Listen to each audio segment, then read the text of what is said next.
अस्सलाम वालेकुम स्टूडेंट्स एक दफ़ा फिर मैं आसिम नसर आपके लिए यूनिक ग्रुप ऑफ इंस्टीट्यूशन की तरफ से second year ICS computer science के ऑनलाइन लेक्चर्स के लिए हाजिर हूँ।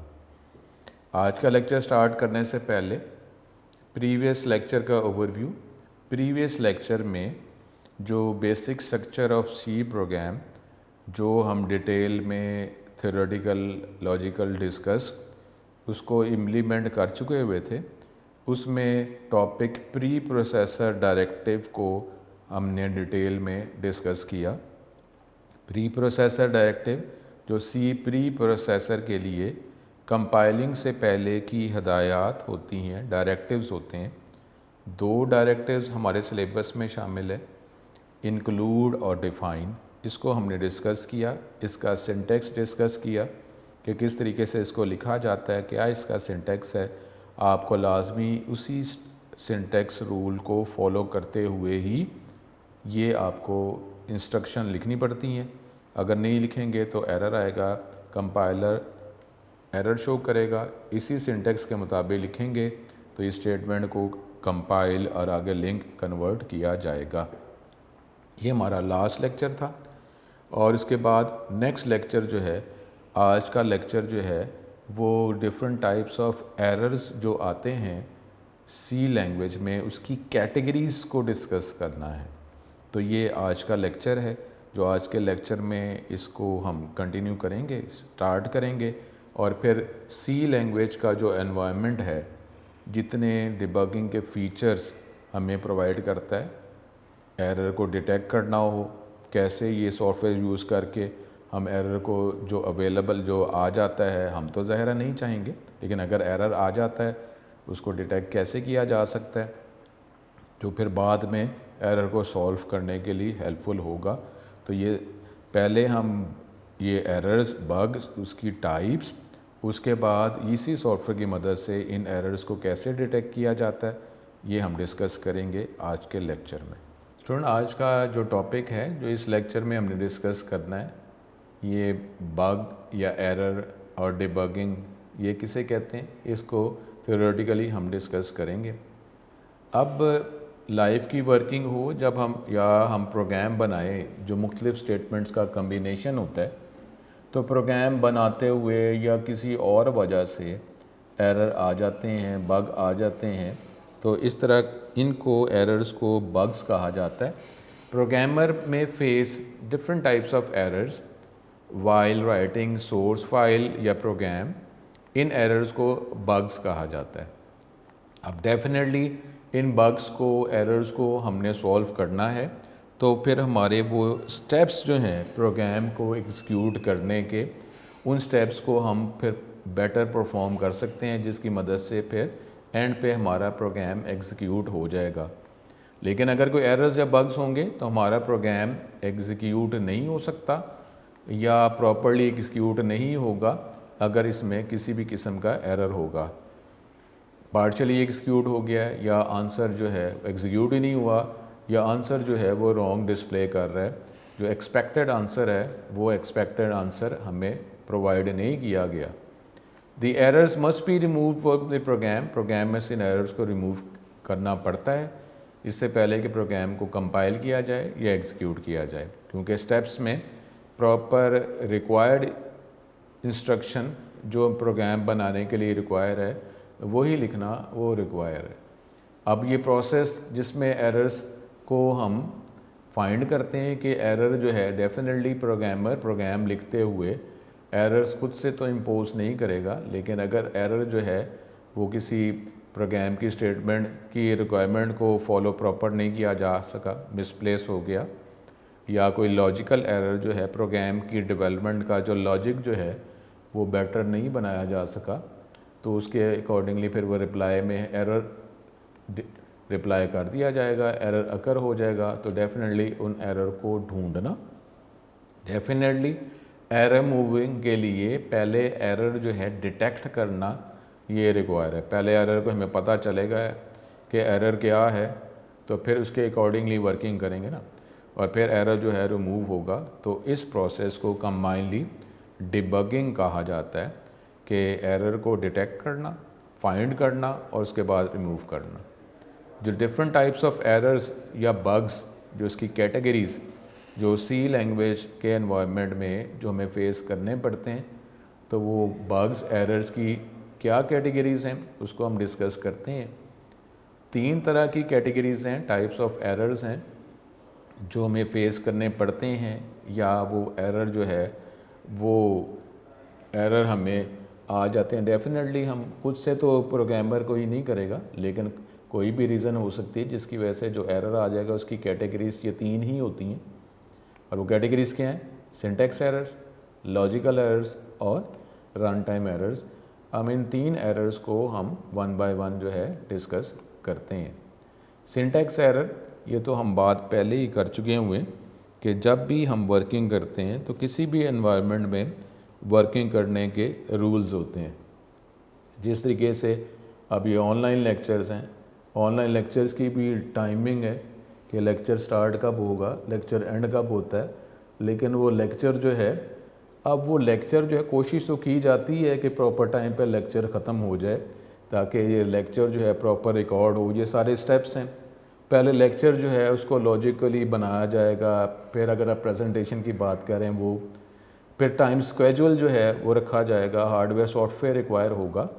लेकिन उसमें भी कोई एरर्स, कोई ऐसी बातें हो जाती हैं जो अब जो लेक्चर बनाने वाला या लेक्चर देने वाला वो उसके पास ये अवेलेबल नहीं होता, उसकी वजह से एरर नहीं आता। और भी कोई रीज़न्स होते हैं जिसकी वजह से एरर आ जाता है। तो हमारी लाइफ के अंदर भी ये एरर्स आते रहते हैं किसी भी एनवायरनमेंट में।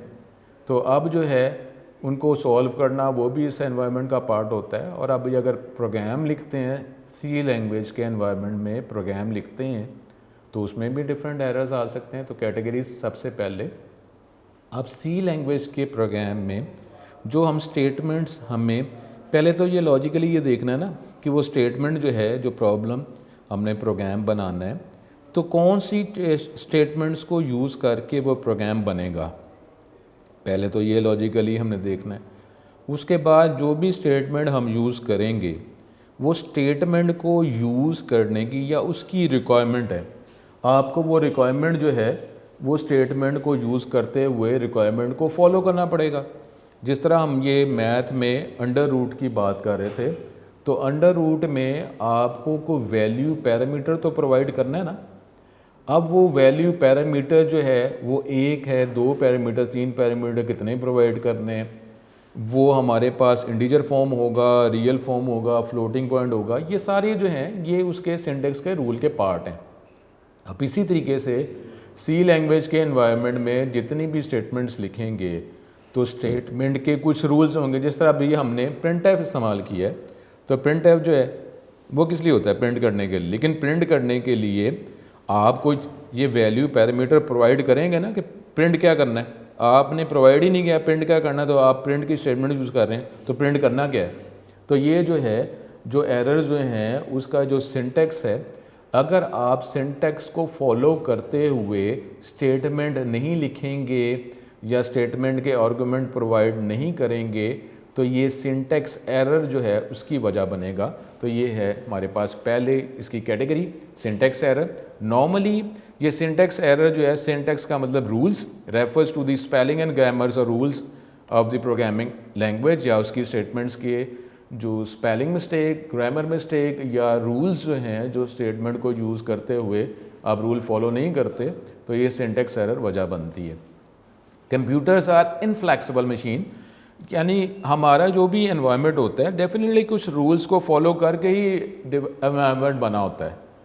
अब जो इन्फॉर्मेशन जो सिस्टम को प्रोवाइड की जाती है, सिस्टम उन्हीं इन्फॉर्मेशन को यूज़ करके ऑपरेट कर रहा होता है। अब कंप्यूटर जो है, अब इसमें जो उसकी वर्किंग कैसे की जाएगी, क्या इनपुट किस तरीके से किया जाएगा, प्रोसेसिंग कैसे की जाएगी, अब वो जो भी स्टेप्स किए जाते हैं वो कंप्यूटर उसको फॉलो करते फास्टली तो परफॉर्म कर लेता है, लेकिन जो काम कहा जाता है, जैसे कहा जाता है, वो वैसे ही करता है। ये यहाँ पे जिस तरीके से हमारी लॉजिकल अंडरस्टैंडिंग है, जिस तरीके से हम ह्यूमन जो हैं ये इंटेलिजेंट है, ये हम एनवायरनमेंट से अपनी जो बाय बर्थ इंटेलिजेंस है उसको यूज़ करके हम स्विचिंग भी कर सकते हैं। लेकिन कंप्यूटर ऐसा नहीं है। ठीक है, इसमें एडवांस में जाके आर्टिफिशियल इंटेलिजेंस के फीचर्स मौजूद हैं, लेकिन फिर भी जो इन्फॉर्मेशन प्रोवाइड की जाती है कंप्यूटर उन्हीं इन्फॉर्मेशन को यूज़ करते हुए ही वर्किंग करता है। तो कंप्यूटर जो है उसी इन्फॉर्मेशन के अकॉर्डिंगली वर्क करता है, तो इसलिए इसको flexible machine. That understand what you type only if you type it in the exact form. जिस तरीके से कहा गया उसी तरीके से अगर इससे वर्किंग करवाएंगे, करेंगे, जो रिक्वायरमेंट है वो प्रोवाइड करेंगे, तो फिर ही उसी रिक्वायरमेंट के अकॉर्डिंगली ये इनपुट करेगा, प्रोसेसिंग करेगा और फिर आंसर आपको रिप्लाई करेगा, फीडबैक देगा। That the computer expect this expected form जो है इसको सिंटेक्स कहा जाता है। जो वो एक्सपेक्ट कर रहा है उसके अकॉर्डिंगली करें तो वो अंडरस्टैंडेबल उसके लिए होगा, अदरवाइज अंडरस्टैंडेबल नहीं है और वो एरर जनरेट करेगा। Syntax error is a type of error that occurs when an invalid statement is written in C source program और program against the rules of C language. अगर आप स्टेटमेंट आप लिख रहे हैं वो इनवैलिड है स्टेटमेंट के, नॉर्मली मैं आपको क्या कह रहा हूँ कि स्पेलिंग ही, जैसा प्रिंट एफ है, प्रिंट एफ की जगह आपने प्रिंट एफ नहीं लिखा, कोई और वर्ड इस्तेमाल कर दिया। आपने नॉर्मली स्टूडेंट जो एरर स्टार्ट में जब इसके साथ अटैच होते हैं तो प्रिंट आर अगर नहीं लिखा तो प्रिंट एफ बन गया, कुछ भी बन गया। प्रिंट एफ में आई जो है स्किप हो गया, टाइपिंग एरर है नॉर्मली, लेकिन ये तवज्जो अगर नहीं की जाती तो टाइपिंग करते हुए ज़रा तवज्जो नहीं किया तो ये मिस हो गया। आपने प्रिंट एफ लिखना था, आपने प्रिंट एफ लिख दिया, तो अब तो ये इस नाम से तो जब करेगा तो ऐसा तो अवेलेबल ही नहीं है, प्रिंट एफ डिटेक्ट करेगा, प्रिंट एफ अवेलेबल नहीं है। या अगर आप वो डबल कोड जो है स्ट्रिंग के लिए, मैसेज के लिए बात कर रहे हैं, वो आपने स्टार्ट करना है तो नॉर्मली आप उसको एंड भी करेंगे। डबल कोड आपने स्टार्ट कर दी है, मैसेज स्ट्रिंग लिख रहे हैं लेकिन उसको एंड कर नहीं रहे, तो ये भी उसको एंड तो करना है ना। वो डिलिमिटर जो है वो तो आइडेंटिफाई आपको करने हैं, बताने हैं कि ये बात मेरी शुरू कहाँ से हो रही है, ख़त्म कहाँ पे हो रही है। अदरवाइज़ वो कैसे डिटेक्ट करेगा कि कहाँ से लेकर कहाँ तक को प्रिंट करना है। तो इस तरीके से, क्योंकि प्रिंट एफ ही नॉर्मली अभी हमने यूज़ किया है तो उसके अकॉर्डिंगली ही मैं सिंटेक्स एरर आपको बता रहा हूँ। Syntax errors are detected by the compiler during compilation process. हमने बात की थी जो हमारे प्रोग्राम की एग्जीक्यूशन का स्टेप जो कंपाइलेशन, कंपाइलर, कंपाइलिंग कहा जाता है, तो ये कंपाइलर जो है जो प्रोग्राम के अंदर स्टेटमेंट्स के अंदर जितने भी सिंटेक्स एरर होते हैं वो डिटेक्ट कर लेता है, क्योंकि जब ये इसको मैच करता है with the information definition of the functions, pre defined functions available in the header files. तो जब उसकी मैचिंग करता है तो वो आपकी सी स्टेटमेंट जिस तरह रिक्वायर थी उस तरह नहीं लिखी, उसके रूल्स को फॉलो नहीं किया, तो कंपाइलर ये डिटेक्ट कर लेता है मैचिंग करते हुए। प्रोग्राम कंटेनिंग सिंटेक्स एरर्स, उसको फिर कंपाइल और ट्रांसलेट नहीं किया जाएगा, सिंपली आपको सिंटेक्स एरर या उसकी लिस्ट शो की जाएगी with exact location in this C source program. आपको उस जगह पे जाकर वो जो एरर था, जो आपको ब्रीफ डिस्क्रिप्शन में एग्जैक्ट वो लोकेशन भी नॉर्मली प्रोवाइड कर देता है, तो आपको प्रोग्राम को एडिट करना पड़ेगा और फिर दोबारा जो है आपको उसको कंपाइल करना पड़ेगा। तो इस तरीके से एरर्स आप सॉल्व करेंगे तो फिर ही कंपाइलर का स्टेप जो है वो कंप्लीट होगा और फर्दर आप अगले स्टेप पर जाएंगे।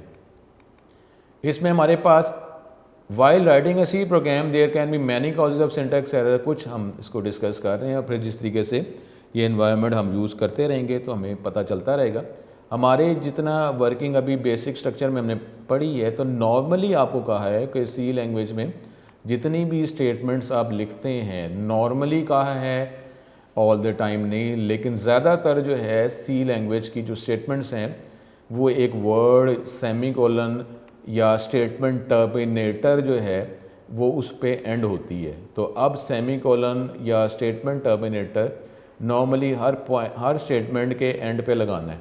अगर आप नहीं लगाएंगे तो ये एक रूल था, ये एक सिंटेक्स था जो आपको मस्ट फॉलो करना था, आपने फॉलो नहीं किया तो फिर ये सिंटेक्स एरर जनरेट करने की वजह बनेगी और कंपाइलर आपको वो एग्जैक्ट लोकेशन प्रोवाइड कर देगा कि इस जगह पे सेमीकोलन एक्सपेक्टेड था, स्टेटमेंट टर्मिनेटर एक्सपेक्टेड था, आपने प्लेस नहीं किया तो ये एरर जनरेट हो जाएगा। उसके बाद अभी जो हम बेसिक स्ट्रक्चर का जितना नॉलेज हमने लिया हुआ उसमें जो डिलिमिटर जो है नॉर्मली ये ब्रेसेस को रिप्रेजेंट करता है। ब्रेसेस अगर आपने स्टार्ट की या प्लेस किया लेकिन उसको एंड नहीं किया तो डेफिनेटली एक जो मिसिंग जो एंडिंग डिलिमिटर जो है या स्टार्टिंग या एंडिंग जो है डिलिमिटर ये आपने प्लेस नहीं किया, तो ये भी रूल का हिस्सा है कि डेफिनेटली ब्लॉक स्टार्ट किया है तो ब्लॉक एंड तो करना है।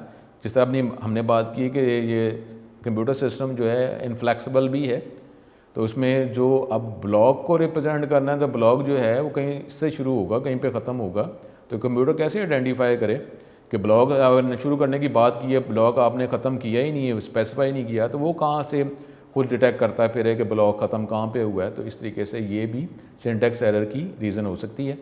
उसके बाद जो है नॉर्मली जो इनिशियल लेवल पे जो हम वर्किंग करते हैं तो उसमें यही होता है कि स्टेटमेंट के जो स्पेलिंग जो हैं वो ठीक नहीं लिखे, तो ये भी सिंटैक्स एरर की वजह होती है। नॉर्मली जब हम इसके साथ सी लैंग्वेज के एनवायरनमेंट से अटैच होते रहते हैं तो यही हमारी बेसिक जो है ये वजह बनती है सिंटैक्स एरर्स की।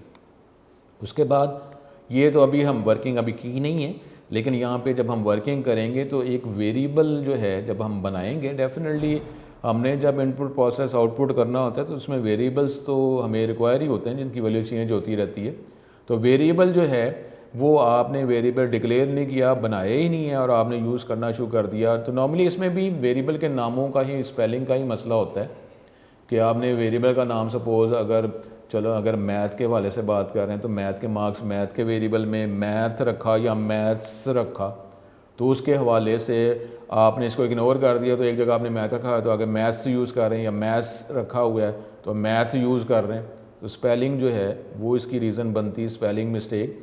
या आपने जो है वेरिएबल आप बनाते जा रहे थे तो आपको एक वेरिएबल बनाना जो है मिस हो गया और वेरिएबल में आपने वैल्यू पुट कर दी, यूज़ करना शुरू कर दिया, तो वेरिएबल तो आपने डिक्लेयर बनाया ही नहीं है, तो ये सिंटैक्स एरर की वजह हो सकती है। सेकंड जो है रन टाइम एरर या एग्जीक्यूशन एरर। अब एग्जीक्यूशन एरर का मतलब क्या होगा, वो जो हमने स्टेप्स ऑफ एग्जीक्यूशन की बात की थी, अब उसमें जो एग्जीक्यूशन का जब स्टेप किया जा रहा है, जब प्रोग्राम एग्जीक्यूट हो रहा है तो उस टाइम ही एरर आएगा ना, तो उसको कहेंगे रन टाइम एरर और एग्जीक्यूशन एरर। लेकिन आपको जो स्टेप्स जो अगर आपके माइंड में हो तो हमने स्टेप्स क्या किए थे, पहले हमने क्रिएट एडिट किया, उसके बाद सेव किया, फिर कंपाइल किया, फिर लिंक किया। लिंक करने के बाद जो है एग्जीक्यूशन का स्टेप होता है और उससे पहले लोडर भी है, लेकिन हम उसको करके एग्जीक्यूशन एंड पे हो रहा है जब प्रोग्राम को एग्जीक्यूट किया जा रहा है।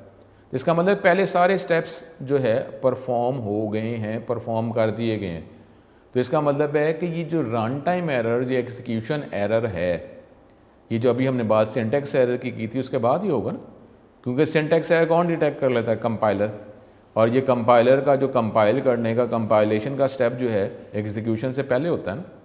तो इसका मतलब है कि जब हम इस एग्जीक्यूशन एरर की बात कर रहे हैं और इसका मतलब है कि हमारा प्रोग्राम एंड पे सारे स्टेप्स परफॉर्म करने के बाद एग्जीक्यूट किया जा रहा है, तो उसका मतलब है उस प्रोग्राम के अंदर किसी भी किस्म का सिंटैक्स एरर अवेलेबल नहीं है। लेकिन अब जो है, अब आपने लिंक कर दिया, लिंक करने के बाद प्रोग्राम को एग्जीक्यूट किया जा रहा है, उस टाइम कोई ऐसी एबनॉर्मेलिटी हो गई है या कोई ऐसा स्टेप, ऐसी वैल्यू प्रोवाइड कर दी गई है जो उस टाइम एग्जीक्यूशन करते हुए एक्सपेक्टेड नहीं थी, रिक्वायर्ड नहीं थी, तो अब वो एग्जीक्यूशन एरर आ जाएगा। नॉर्मली जो है कि आपने एक फ़ाइल का नाम लिखा, अब फ़ाइल का नाम लिख दिया, ठीक है, फ़ाइल का नाम जो है जब उसको देखा जाएगा वो फ़ाइल उस फोल्डर में अवेलेबल है तो प्रोग्राम ज़ाहिर चल गया क्योंकि फ़ाइल उस फोल्डर में अवेलेबल थी। अब वो प्रोग्राम चल रहा है जो एग्जीक्यूशन की हम बात कर रहे हैं, और दोबारा अगर यही प्रोग्राम दोबारा आपने चलाया और फाइल जो है उस फोल्डर में अब एग्जिस्ट नहीं करती, तो अब ये प्रोग्राम जो है जब इसको एग्जीक्यूट किया जाएगा तो अब ये एग्जीक्यूट नहीं होगा। यानी ये कुछ ऐसी सिचुएशंस हैं कि कोई ऐसा एरर जो कभी ये प्रोग्राम एग्जीक्यूट हो रहा है और कभी नहीं हो रहा। तो अब सपोज़ अगर आप डिवाइड की बात करते हैं, मैथ के वाले से बात अगर हम कर रहे हैं, सिंपल इनिशियल लेवल पे यही एग्जांपल्स हैं, वर्किंग करेंगे तो देखते जाएंगे। आप दो वैल्यूज़ को डिवाइड कर रहे हैं, अब डिवाइड अगर आप कर रहे हैं 5 को डिवाइड बाई 3 तो ठीक है, डिवाइड हो जाएगा। लेकिन अगर आप 5 को आप डिवाइड अगर 0 से कर रहे हैं तो ये क्या है हमारे पास, ये एग्जीक्यूशन एरर है या इन्फिनिटी की हम बात करते हैं, तो ये पॉसिबल नहीं है कि इसको एग्जीक्यूट किया जा सके। अब दूसरा जो है लॉजिकली अगर आप देखें कि अगर आप दो वैल्यूज़ को जमा कर रहे हैं 5 प्लस ये, अगर आपने 5 प्लस उसके बाद किसी का नाम जमा कर रहे हैं, वो जो स्टूडेंट का नाम है, एड्रेस जमा कर लें, तो ये किसी के मार्क्स और उसका एड्रेस जो है ऐड हो सकता है। तो इस तरीके से मुख्तलिफ़ चीज़ें जो हैं जब एग्जीक्यूट किया जा रहा होता है तो उस टाइम जो एक्सपेक्टेड है वो एक्सपेक्टेड जो है वो अकरेंस नहीं हो सकी, तो ये run time error. A type of error that occurs during the execution program is known as runtime error, execution error. It is caused when a statement directs the computer to perform an or execute an illegal operation, जो मुमकिन नहीं है, logically मुमकिन नहीं है, या computer के लिए ही मुमकिन नहीं, क्योंकि फाइल एग्जिस्ट पहले एक जगह फोल्डर में थी, अब एग्जिस्ट नहीं कर रही। Computer stops executing the program and displays error message if any runtime error occur. अब इसकी कुछ वजह runtime error की, when the program instructs the computer to perform an illegal operation, जैसे आप किसी नंबर को अगर आप डिवाइड 0 से कर रहे हैं तो ये पॉसिबल नहीं है, ये इलीगल ऑपरेशन है जो परफॉर्म करने को कहा जा रहा है, तो ऐसा नहीं हो सकता। तो क्योंकि इस हवाले से डिस्ट्रक्शन हो सकती है, कोई हमारे पास जो है हार्डवेयर सॉफ्टवेयर जो है टेक्निकली वो भी, जो आप ऐसे हार्डवेयर से ऐसे काम करने को कह रहे हैं जो वो पॉसिबल ही नहीं, वो कर ही नहीं सकता, तो अब आप उसको फोर्स करेंगे करे तो क्या करेगा वो। If input data file is not found in the specified path और लोकेशन और the file does not exist, वो अवेलेबल नहीं है, आपने उसको प्रोवाइड नहीं की, प्रोवाइड कर देंगे तो प्रोग्राम चल जाएगा, प्रोग्राम फाइल प्रोवाइड नहीं की तो नहीं चलेगा, या फोल्डर का नाम आपने कोई और लिखा, फाइल कहीं और एग्जिस्ट करती थी, तो ऐसे जो है ये ऐसा प्रोग्राम जो है वो फिर आपको रन टाइम एरर जनरेट करेगा, आपको डेफिनेटली सॉल्व करना है। When the user may enter wrong type of data or in incorrect format, incorrect format जो है उसमें अगर आप प्रोवाइड कर रहे हैं, यानी अगर आप डेट का जो अगर हम करते हैं, जो इसका जो फॉर्मेट है कि पहले नॉर्मली डेज में मंथ फिर ईयर प्रोवाइड करते हैं, लेकिन अब आप जो है अब ये आपका एक स्टाइल था कि जिसमें डेज़ पहले, मंथ बाद में, ईयर बाद में, लेकिन अगर आप इसको चेंज कर देंगे तो डेफिनेटली एंड पे जाके आपको पता है कि डेज़ जो हैं वो नंबर ऑफ़ डेज़ कहाँ से होते हैं, 1 से 31, और मंथ की बात करते हैं 1 से 12। तो अगर आप इसकी प्लेसमेंट जो है डिफरेंट कर देंगे तो वो तो अपने प्लेसमेंट के हवाले से ही प्रोसेसिंग कर रहा है। डेज़ की बात करते हैं 1 से 31 उसकी वैलिड वैल्यूज़ हैं, मंथ की बात करते हैं तो 1 से 12 उसकी वैलिड वैल्यूज़ हैं। तो अगर आप इसकी प्लेसमेंट चेंज करते हैं तो उसके अकॉर्डिंगली चेक कर रहा है, लेकिन उसके अकॉर्डिंगली आपने वैल्यू प्रोवाइड नहीं की हुई, तो ये आपको वो जो वैलिड या इनवैलिड डेट की जो प्रोसेसिंग है उसको अफेक्ट करेगा, तो जिसकी वजह से हमारा आंसर जो है ये नहीं आ सकता। फॉर्मेट जिस तरह कहा गया है, जिस फॉर्मेट में डाटा रिक्वायर है उस फॉर्मेट में, उस स्टाइल में, उस टाइप में डाटा प्रोवाइड नहीं किया, तो ये भी रन टाइम एरर की वजह हो सकती है। अब if any type of hardware error कर, जैसे हार्ड डिस्क फेलियर, अब ये आ गया, ये हार्ड डिस्क जो है, पहले कोई भी हार्डवेयर डिवाइस सॉफ्टवेयर जो है वो प्रॉपर वैलिड वर्क कर रहा है तो एग्जीक्यूशन होती जा रही है, लेकिन कोई सडन अगर कोई इफेक्ट हो गया इधर हार्डवेयर वाइज सॉफ्टवेयर वाइज, तो अब क्या होगा, तो ये तो प्रोग्राम जो है वो सिंपली क्रैश या एग्जीक्यूशन ही उसकी रुक जाएगी ना। तो ये भी इसकी रीज़न है, हार्डवेयर सॉफ्टवेयर एरर कोई भी हो सकता है। Hard disk failure, disc is full, printer जो है एरर आ, प्रिंटर वर्क कर रहा था, प्रिंटर अब वर्क नहीं कर रहा, सॉफ्टवेयर जो वर्क कर रहा था सॉफ्टवेयर वर्क नहीं कर रहा, जिसके साथ आपने प्रोग्राम को लिंक किया हुआ, कुछ भी किया हुआ, तो ये रीज़न हो सकती है रन टाइम एरर की। फिर हमारे पास जो लास्ट टाइप है वो है लॉजिकल एरर। ये इसको कहा जाता है कि ये हमारे पास मोस्ट डिफ़िकल्ट एरर है कि जिसको डिटेक्ट करना हो और फिर इसको सॉल्व करना हो। अब लॉजिकल एरर का मतलब है कि इसका ताल्लुक तो आपके प्रोग्राम की जो डिज़ाइनिंग है उसके साथ ही, उसकी डेवलपमेंट डिज़ाइनिंग जो आपका उसका आर्किटेक्चर है उसके अकॉर्डिंगली बात की जा रही है कि प्रोग्राम जो है आपने उसकी अगर डिज़ाइनिंग ही बेटर नहीं की, तो जब उसको उस डिज़ाइनिंग ही आपकी बेटर नहीं है, जब उसको आप इम्प्लीमेंट करना चाहेंगे, डिज़ाइन ही ठीक नहीं है, तो उसको कैसे आप इम्प्लीमेंट कर सकेंगे। तो अब जो है ये सबसे डिफ़िकल्ट एरर, इसको भी हम देखते हैं।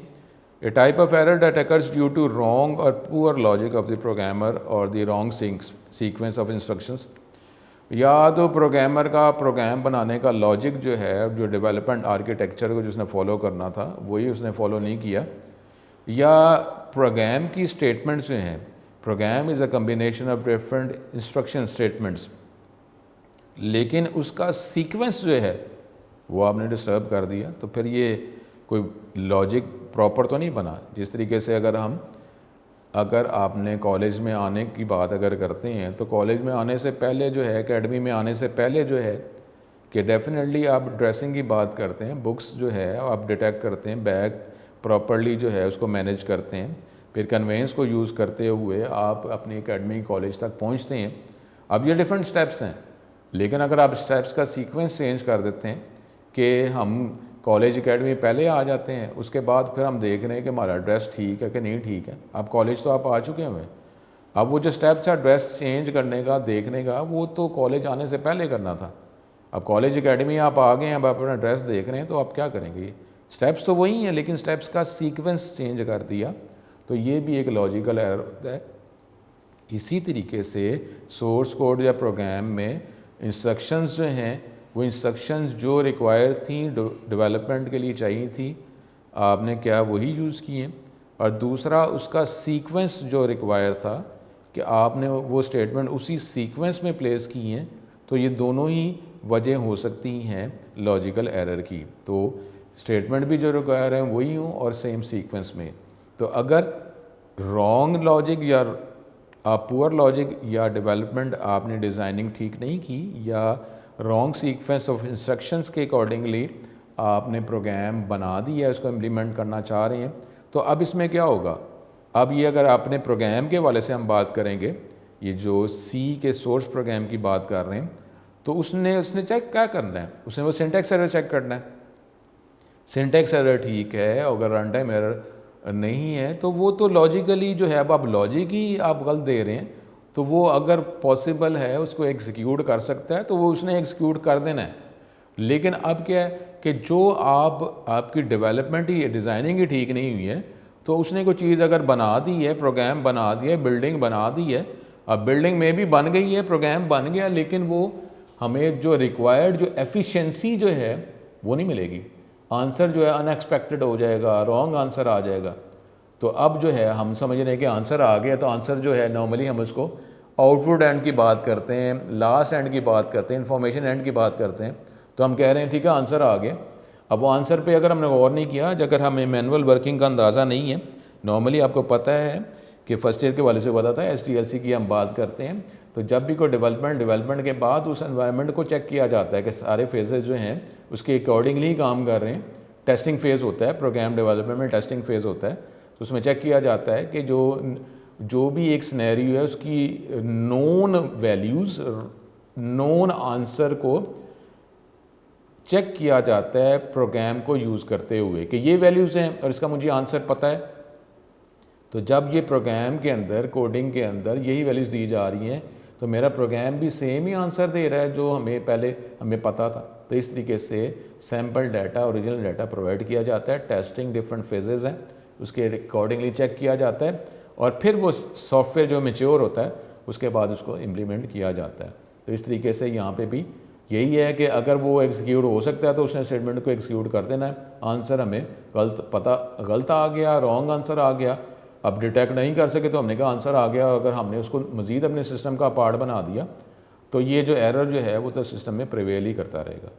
ए statement with logical error may produce unexpected and wrong result in the program. Compiler जो है इसको डिटेक्ट नहीं करेगा, लिंकर डिटेक्ट नहीं करेगा जो आपका लॉजिक है। कंपाइलर लिंकर को आपका लॉजिक तो नहीं पता ना, कि अगर आप वो ऐड कर रहे हैं और आपने अभी जो हमने बात की है कि एक न्यूमेरिक वैल्यू को एक आप किसी के नाम में आप ऐड करते जा रहे हैं, तो आपने अगर प्लस करना था, प्लस की जगह आपने माइनस कर दिया, तो अब माइनस और प्लस जो है इसके लिए नॉर्मली अगर हम कहते हैं कि दो वैल्यूज़, दो पैरामीटर्स रिक्वायर हैं, प्लस के साइन से पहले, प्लस के साइन के बाद, माइनस के साइन से पहले, माइनस साइन के बाद, तो दो वैल्यूज़ आपने सिंटेक्स तो फॉलो कर लिया। आपने प्लस करना था, माइनस कर दिया, तो वो तो माइनस करके प्लस करना था, माइनस करके आपने स्टेटमेंट लिखी है, तो वो माइनस करके आंसर दे देगा। अब उसमें कोई सिंटेक्स एरर तो नहीं है, लेकिन आपने करना तो प्लस था ना, आपने माइनस कर दिया, तो ये जो है वो अनएक्सपेक्टेड आंसर आ जाएगा, आंसर रॉन्ग आ जाएगा। हमने कहा आंसर आ गया, तो ये हमें डिटेक्ट करना कैसे, ये डिफरेंट जो हमारे पास मेथड्स हैं, तरीके हैं, मैनुअल हैं, ये सॉफ्टवेयर के अंदर भी डिफरेंट डिबगिंग फीचर्स हैं जो हम देखेंगे और इसको मैं इम्प्लीमेंट भी करके बताऊंगा। Compiler is not able to detect this, the logical error can only be detected by examining all the statements of the program thoroughly, ये वो टेस्टिंग फेज़ की हम बात कर रहे हैं कि जिसमें प्रोग्राम को इम्प्लीमेंट, मैच्योर या इंस्टॉल करने से पहले उसको चेक किया जाए विद नोन रिज़ल्ट, तो फिर ही हमें पता चलेगा कि ये हमारा जो प्रोग्राम जो है, जो एक्सपेक्टेड था, जिस तरीके से मैनुअल हम वर्किंग करते हैं वही प्रोग्राम ये आंसर दे रहा है। तो फिर हम उसको ओरिजिनल डाटा, सैम्पल डाटा की बजाय ओरिजिनल डाटा सिस्टम का प्रोवाइड करते हैं और वर्किंग करते हुए, टेस्टिंग करते हुए फिर ये मैच्योर होगा और प्रोग्राम को इम्प्लीमेंट किया जाता है। तो लॉजिकल एरर जो है, प्रोग्राम की स्टेटमेंट्स को इंडिविजुअल थॉरली चेक किया जाता है मैनुअल वर्किंग, डिबगिंग फीचर्स के ज़रिए। तो डेफिनेटली ये भी एक टाइम कंज्यूमिंग प्रोसेस है, प्रोसीजर है। नॉर्मली ये नहीं होता है कि प्रोग्राम बना दिया तो प्रोग्राम को चेक किए बगैर ही इम्प्लीमेंट कर दिया जाए, ऐसा नहीं होता। कोई भी इन्वायरमेंट जो है, चाहे हमारे प्रोग्राम डेवलपमेंट इन्वायरमेंट है या टीचिंग इन्वायरमेंट है, कोई भी इन्वायरमेंट है, उसके अंदर जो है चेकिंग, टेस्टिंग जो है वो होती ही रहती है। जब टेस्टिंग प्रॉपर्ली हो जाती है तो फिर ही वो सिस्टम मैच्योर हो के वर्किंग करना स्टार्ट करता है। अब जो इसके जो लॉजिकल एरर्स की जो वजह हो सकती हैं, वो अब जो हमने बात की थी, incorrect sequence of statements instructions. आपने प्रोग्राम लिख दिया, उसका सीक्वेंस जो है वो जिस तरह रिक्वायर था वो सीक्वेंस में स्टेटमेंट नहीं लिखी। आपने जिस तरह बात हम कर रहे थे, एडिशन करनी थी, सब्ट्रैक्शन कर दी है, या आपने स्टेटमेंट जो है नंबर 1 पोजीशन में लिखनी थी, नंबर 3 पे लिख दी है, तो आप इसको चेक नहीं कर रहे, तो ये एरर वजह बन सकती है। फार्मूला जो प्रोग्राम के अंदर, स्टेटमेंट के अंदर जो इस्तेमाल कर रहे हैं वो ठीक नहीं है, तो ज़ाहिर है ये आपकी डिज़ाइनिंग में, जो डिज़ाइनिंग के अंदर आपने जो सोचा था, तो वो आपकी सोच या लॉजिक जो है वो ठीक नहीं है। तो आप उसके अकॉर्डिंगली तो फार्मूला सही पुट कर रहे हैं, लेकिन लॉजिक ही ठीक नहीं है। तो इसलिए फार्मूले का तो कोई कसूर नहीं है, आपके प्रोग्राम का जो वर्किंग में जो इसका लॉजिक जो था, जिस तरीके से प्रोग्राम आपको बनाना था, जो स्टेटमेंट यूज़ करनी थी, जिस सीक्वेंस में यूज़ करनी थी, आपने वो यूज़ नहीं की, जिसकी वजह से ये लॉजिकल एरर आता है। ये मोस्ट डिफ़िकल्ट एरर है डिटेक्ट करना, क्योंकि आपका ये जो एनवायरनमेंट है, नॉर्मली कोई भी जो डेवलपमेंट एनवायरनमेंट है वो आपके लॉजिक को चेक नहीं कर सकते कि क्या आप चाहते थे। तो वो आपको जो एनवायरनमेंट जो है वो आपको ये प्रोवाइड कर दे कि ये आप क्या कर रहे हैं, आप चाहते तो ये थे तो कर आप ये रहे हैं, तो उसको तो अंडरस्टैंडिंग नहीं है आपके लॉजिक की, तो इसलिए ये डिफ़िकल्ट है डिटेक्ट करना। कंपाइलर, क्या इसकी वजह है? कंपाइलर वो डिटेक्ट ही नहीं कर सकता इन एरर्स को। उसके बाद इट डज़ नॉट क्रैश और होल्ड द प्रोग्राम, प्रोग्राम आपका रुकना ही नहीं है, क्योंकि अगर देखें हम सिंटेक्स एरर है तो वो एक उसका स्टॉप पॉइंट है, क्रैश पॉइंट है, आपका जो स्टेप जो है एग्जीक्यूशन का वो कंपाइलर एंड पे रुक गया। अगर हम रन टाइम की बात कर रहे हैं तो ये रन टाइम जो है, जब प्रोग्राम एग्जीक्यूट हो रहा है और मज़ीद प्रोग्राम एग्जीक्यूट नहीं हुआ, अनएक्सपेक्टेड आंसर आ गया या प्रोग्राम क्रैश कर गया, वहीं रुक गया। लेकिन अब ये जो लॉजिकल एरर है, इसमें तो कोई किसी भी स्टेप पे प्रोग्राम रुकेगा नहीं। अगर वो सिंटेक्स डेफिनेटली पहले डिटेक्ट हो गया, सिंटेक्स एरर है ही नहीं, रन टाइम एरर है ही नहीं है, तो अब आपने लॉजिक ही ठीक नहीं है, तो उस लॉजिक, जो गलत लॉजिक है, उसके अकॉर्डिंगली तो प्रोग्राम की एग्जीक्यूशन होती रहेगी। वो उसी के अकॉर्डिंगली जो है इनपुट को प्रोसेस करके आउटपुट इन्फॉर्मेशन प्रोवाइड करता रहेगा, बनाता रहेगा। और इन्फॉर्मेशन अगर आपसे डिटेक्ट नहीं हुआ कि आंसर गलत आ चुका हुआ है, तो वो इन्फॉर्मेशन जो है फर्दर हमारे प्रोसेसिंग साइकिल में वो इन्फॉर्मेशन जो है फिर मज़ीद वो फर्दर इनपुट को अफेक्ट करती रहेगी, तो हमारा प्रोग्राम जो है, जो एनवायरनमेंट जो है वही ख़राब और ख़राब ही चलता जा रहा है।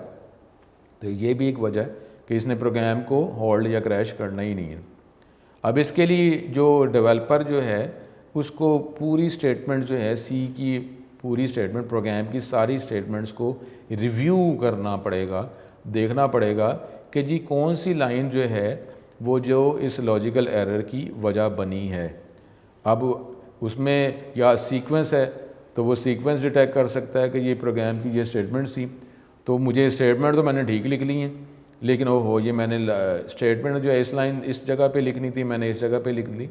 डेफिनेटली जब आप टोटल कैलकुलेट करेंगे तो वैल्यू, आप पहले वैल्यूज़ प्रोवाइड करेंगे ना, फिर उसकी प्रोसेसिंग टोटल होगी, एवरेज होगा, परसेंटेज निकलेगी और फिर आगे रिपोर्ट बनेगी। तो ये स्टेप्स जो हैं अगर आपको डिटेक्ट हो गए कि हो मैंने इसका सीक्वेंस ठीक नहीं लिखा, वो डिटेक्ट हो गया तो सिंपली वो तो ईजी है, क्योंकि आपने सिर्फ प्रोग्राम की स्टेटमेंट तो ठीक है लेकिन उसका सीक्वेंस ठीक नहीं है, तो आपने सीक्वेंस को चेंज करेंगे। लेकिन इसके लिए भी आपको थॉरली जो है हर स्टेटमेंट की वर्किंग और इसके पोजीशनिंग जो है स्टेटमेंट की उसको चेक करना पड़ेगा। उसके बाद अब ये टाइम भी कंज्यूमिंग है, क्योंकि अब ये लोकेट करना, अगर सीक्वेंस है तो ज़ाहिर है अगर लॉजिक ठीक है सीक्वेंस चेंज है, लेकिन अब वो प्रोग्राम की स्टेटमेंट जो है, जो प्रोग्राम की जो लाइंस जो हैं वो अगर एक्सपेंड होती जाती हैं, कॉम्प्लेक्स प्रोग्राम है तो नंबर ऑफ़ लाइंस, फिर हम लिंकिंग की बात कर रहे हैं, हमें स्टेप्स ऑफ एग्जीक्यूशन में एक लिंकिंग फैक्टर भी तो है। अब लिंकिंग फैक्टर का मतलब क्या है कि वो आपका प्रोग्राम जो है इंडिविजुअल, जब एक सॉफ्टवेयर हाउस में जब वर्कलोड डिवाइड किया जाता है तो एक सॉफ्टवेयर डेवलपर कोडर जो है उसका अपना सेपरेट जो काम उसको कहा गया है वो तो प्रॉपर्ली वर्क कर रहा है, लेकिन एंड पे सॉफ्टवेयर हाउस में डिफरेंट जो सॉफ्टवेयर डेवलपर्स हैं उनका प्रोग्राम जो उनको वर्कलोड दिया गया एंड पे तो एक कंप्लीट सॉफ्टवेयर के तौर पे वर्क करेगा ना, तो एंड पे इसको लिंक तो करना है। लेकिन अब जो है जब लिंक किया जा रहा है तो उसमें कोई एक ऐसी स्टेटमेंट जिसका ताल्लुक जो है किसी और डेवलपर की कोडिंग के साथ है, तो अब आपने इंडिविजुअल चेक कर लिया, लेकिन अब उसको कंबाइनली अगर चेक नहीं किया तो individually as a separate individual developer वो तो वर्क कर रहा है, लेकिन जब आप उसको लिंक करेंगे तो एक स्टेटमेंट का ताल्लुक जो है उसकी वर्किंग का, उस इसके लॉजिक का ताल्लुक दूसरे डेवलपर की कोडिंग पोर्शन के साथ है।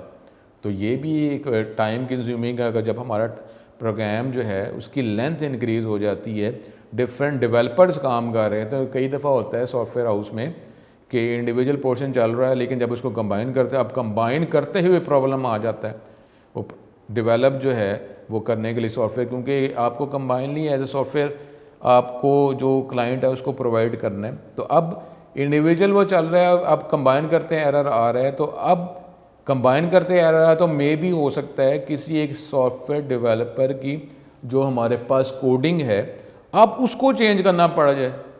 ये भी रेयर हो सकता है कि लिंकिंग के स्टेप में जब एक जो प्रोग्राम है उसकी स्टेटमेंट का ताल्लुक किसी और डेवलपर की कोडिंग की किसी स्टेटमेंट के साथ है, अब वो इंडिविजुअल वर्क कर रहा है लेकिन जब कंबाइन कर रहे हैं तो वर्क नहीं कर रहा, तो इसका मतलब है कि मे बी उस सॉफ्टवेयर डेवलपर की जो कोडिंग है उसके सीक्वेंस में कोई फ़र्क हो, या मे बी उसके लॉजिक में अब लिंकिंग की वजह से उस लॉजिक में फ़र्क पड़ गया।